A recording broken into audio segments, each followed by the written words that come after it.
പൂന്തറയിലെ അമ്മയും മകളും മരിച്ച നിലയിൽ കണ്ടെത്തി മകളുടെ ഭർത്താവ് ഒരു ഗേ ആണ് എന്നാണ് വാർത്ത വരുന്നത്.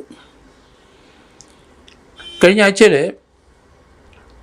പൂന്തറയിലെ ശാന്തി ഗാർഡൻ അസോസിയേഷനിലെ ഭാരവാഹികൾക്കും അതോടൊപ്പം തന്നെ അവിടുത്തെ കൗൺസിലർ ഗിരിജയ്ക്കും ഒരു മെസ്സേജ്.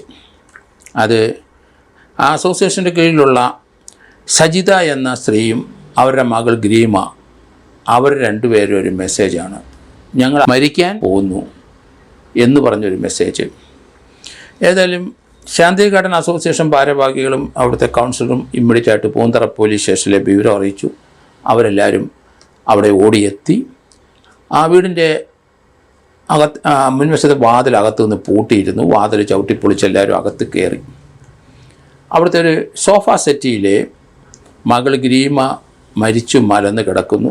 അതിൻ്റെ പുറത്ത് അമ്മയും സജിതയും ആ കുട്ടിയുടെ പുറത്ത് മരിച്ചു കിടക്കുന്ന ദൃശ്യമാണ് അവർക്ക് കണ്ടത്. മരണക്കുറിപ്പിൽ എഴുതി വച്ചിരുന്നു, പൊട്ടാസ്യം സയനൈഡ് കഴിച്ച് ഞങ്ങൾ ആത്മഹത്യ ചെയ്യുന്നു എന്നാണ് അവരതിൻ്റെ അടുത്ത് പറഞ്ഞിരുന്നത്. അവരെ 200 പവൻ കൊടുത്താണ് മകള് ഗ്രീമയെ കെട്ടിച്ചത്. അത് BM ഉണ്ണികൃഷ്ണൻ എന്ന് പറഞ്ഞ ഒരാളാണ്. അയാൾ IT-കാരനാണ്. അയാൾ ജോലി അയർലൻഡിലാണ്. വിവാഹത്തിന് ശേഷം കഴിഞ്ഞ 6 വർഷമായി ഭാര്യയായിട്ട് വലിയ ബന്ധമൊന്നുമില്ല അയാൾക്ക്. വിവാഹത്തിന് ശേഷം 10-25 ദിവസം ഒന്നിച്ച് താമസിച്ച ശേഷം അയാൾ പോയി. കഴിഞ്ഞ 6 വർഷത്തിനിടയ്ക്ക് ഒരു ദിവസം എങ്ങാണ്ട് ആ വീട്ടിൽ വന്നു പോയെന്നാണ് പറയുന്നത്. കഴിഞ്ഞ ആഴ്ചയിൽ ഉണ്ണികൃഷ്ണൻ്റെ ബന്ധുവിൻ്റെ മരണം ഉണ്ടായി. ആ മരണ വീട്ടിലെ അമ്മ സജിതയും ഗ്രീമയും ചെന്നു. ഉണ്ണികൃഷ്ണനെ കണ്ടു. ഈ മകളെ അവഹേളിക്കുന്ന രീതിയിൽ മരിച്ച വ്യക്തിയുടെ ബന്ധുക്കൾ കൂടി നിൽക്കുന്ന സമയത്ത് ഇവരെ അവഹേളിക്കുന്ന രീതിയിൽ തന്നെ എന്തോ പറഞ്ഞു. അതിൽ ആ പെൺകുട്ടിക്ക് വലിയ മനോവിഷമുണ്ടായി, അമ്മയ്ക്കും. ഈ സംഭവത്തിന് ഏകദേശം 1 മാസം മുമ്പ് ഈ സജിത എന്ന സ്ത്രീയുടെ ഭർത്താവ് അഗ്രികൾച്ചർ ഓഫീസർ ഹാർട്ട് അറ്റാക്ക് മൂലം മരിച്ചു എന്ന് പറയുന്നുണ്ട്. അത് 1 മാസമായുള്ളൂ. പക്ഷേ ഇപ്പോഴേ ഇവർ പൊട്ടാസ്യം സയനൈഡ് കഴിച്ചാണ് ഞങ്ങൾ മരിക്കുന്നതെന്ന് എഴുതിയിട്ടുണ്ട്. അത് അവരുടെ പിതാവ് അല്ലെങ്കിൽ ഗ്രീമയുടെ പിതാവ് അല്ലെങ്കിൽ സജിതയുടെ ഭർത്താവ് വീട്ടിൽ അലമാരയിൽ സൂക്ഷിച്ചിരുന്നതാണ് ഈ പൊട്ടാസ്യം സയനൈഡ്. അവർ മരിച്ചു കിടക്കുന്നതിന് അടുത്ത് തന്നെ നോട്ടുണ്ടെങ്കിലും അതിനടുത്ത് രണ്ടുപേരും ഗ്ലൗസ് ഉപയോഗിച്ചതിൻ്റെ ലക്ഷണങ്ങൾ കാണാനും ഗ്ലൗസ് ഊരി അവിടെ ഇട്ടിരുന്നു. അപ്പോൾ പൊട്ടാസ്യം സയനൈഡ് നേരത്തെ മുതൽ കൈകാര്യം ചെയ്തിട്ടുണ്ടാവാം. അതുകൊണ്ടായിരിക്കാം അവർ ഗ്ലൗസ് രണ്ടുപേരും കയ്യിൽ ധരിച്ചിരുന്നത്. അത് അഗ്രികൾച്ചർ ഓഫീസറായിരുന്ന ഭർത്താവിൻ്റെ അലമാരയിൽ നിന്നാണ് ഇവർ ഈ പൊട്ടാസ്യം സയനൈഡ് എടുത്തെന്നുള്ള ധ്വനി വരുന്നുണ്ട്. എന്തായാലും മറ്റൊരു കാര്യം കൂടെ നോട്ടിൽ എഴുതി വച്ചിരുന്നു. 200 പവൻ്റെ സ്വർണം ലോക്കറിൽ സൂക്ഷിച്ചിട്ടുണ്ട്. കുറേ സ്വത്തുക്കളും ഉണ്ട് അവർക്ക്. അതിനൊന്നും BM ഉണ്ണികൃഷ്ണൻ ഇനി അവകാശികളല്ല, അയാൾക്കത് കൊടുക്കാൻ പാടില്ല എന്ന് കൃത്യമായിട്ട് അവർ എഴുതി വച്ചിട്ടുണ്ട്.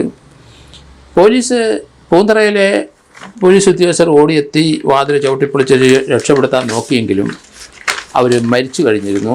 അമ്മയ്ക്ക് മകളോട് അതിയായ സ്നേഹം തന്നെയുണ്ട്. അതുകൊണ്ടാണ് ഈ സംഭവങ്ങളൊക്കെ ഉണ്ടാകുന്നത്. മകളെ സ്വതന്ത്രമായിട്ട് അമ്മ വിടില്ല എന്നുള്ള രീതിയിലൊക്കെയുള്ള വാർത്തകളും വരുന്നുണ്ട്. എന്തായാലും പോലീസ് ഉണ്ണികൃഷ്ണനെ അറസ്റ്റ് ചെയ്തു. അയാളെ ബോംബെ എയർപോർട്ടിൽ വെച്ചാണ് അറസ്റ്റ് ചെയ്ത് കൊണ്ടുവന്നത്. ഉണ്ണികൃഷ്ണനെ ചോദ്യം ചെയ്തു. അയാളുടെ മൊബൈൽ മുഴുവൻ പരിശോധിച്ചപ്പം അയാൾ ആരുമായിട്ട് ബന്ധമില്ല, പുരുഷന്മാരുമായിട്ട് പല ഗ്രൂപ്പുകളുമായിട്ട് ബന്ധമുണ്ട്. അയാളൊരു ഗേ ആണ് എന്ന് പറഞ്ഞാൽ നമുക്കറിയാം. ഗേ ആൾക്കാരുടെ സ്വഭാവം അവരവരുടെ തന്നെ മെയിൽ പേഴ്സൺ ആണെങ്കിൽ ആ മെയിൽ പേഴ്സണിലോട് തന്നെ സെക്ഷൽ അഫിനിറ്റി കാണിക്കുന്ന ആളാണ്. അതുകൊണ്ട് ഉണ്ണികൃഷ്ണൻ ഒരു ഗേ ആണ് എന്നൊരു വാർത്ത വരുന്നുണ്ട്. കാരണം അയാളുടെ മൊബൈൽ ഫോണിൽ നിന്ന് എടുത്ത ഡീറ്റെയിൽസ് മുഴുവൻ അങ്ങനെയുള്ള ഗ്രൂപ്പുകളിൽ നിന്ന് അയാൾ ബന്ധം കാണിക്കുന്നത്.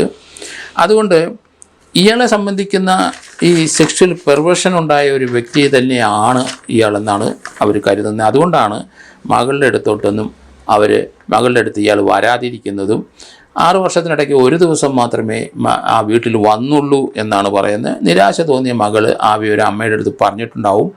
അമ്മയും മകളുടെ മരിച്ചതിൻ്റെ കാരണം അതാണ് എന്ന് ഞാൻ കരുതുന്നു. നമുക്കറിയാം ഗേ കപ്പിൾ ധാരാളം പേര് ഇന്ത്യയിലുണ്ട്, വിദേശത്തുമുണ്ട്. അറിയപ്പെടുന്ന ഗേ കപ്പിളൊക്കെ നമുക്ക് ഇൻസ്റ്റഗ്രാമിൽ നോക്കി കഴിഞ്ഞാൽ കാണാം. യോഗി ആൻഡ് കബീർ ഇൻസ്റ്റഗ്രാമിൽ ഒരു അറിയപ്പെടുന്ന ഗേ കപ്പിളാണ്. അതുപോലെ തന്നെ ചൈതന്യ ശർമ്മയും അതുപോലെ അഭിഷേക് റേയും ഇന്ത്യയിൽ അറിയപ്പെടുന്ന ഒരു ഗേ കപ്പിളാണ്. ആണുങ്ങൾ പരസ്പരം വിവാഹം കഴിക്കുന്ന പോലെ ഒന്നിച്ച് ഭാര്യാഭർത്താക്കന്മാരായിട്ട് പോലെ താമസിക്കുകയും കുട്ടികളുണ്ടാകില്ല അവർക്ക് എന്നുള്ള കാര്യം അവർ അങ്ങനെയുള്ള ചില ഗേ കപ്പിളുകളെ, ചില കുട്ടികളെ അഡോപ്റ്റ് ചെയ്യുന്നത് നമുക്ക് കാണാം. വിദേശ രാജ്യങ്ങളിൽ പല ഉന്നത പോസ്റ്റിലും പ്രൈം മിനിസ്റ്റർ ലെവലിൽ വരെ ഉള്ളവരൊക്കെ ഗേ സെക്സുകാരാണ് എന്നുള്ള ധാരാളം വാർത്തകൾ നമ്മൾ വായിച്ചിട്ടുണ്ട്. അതേ രീതിയിൽ ഗേ സെക്സിലേക്ക് ധാരാളം പേര് പോകുന്നുണ്ട്.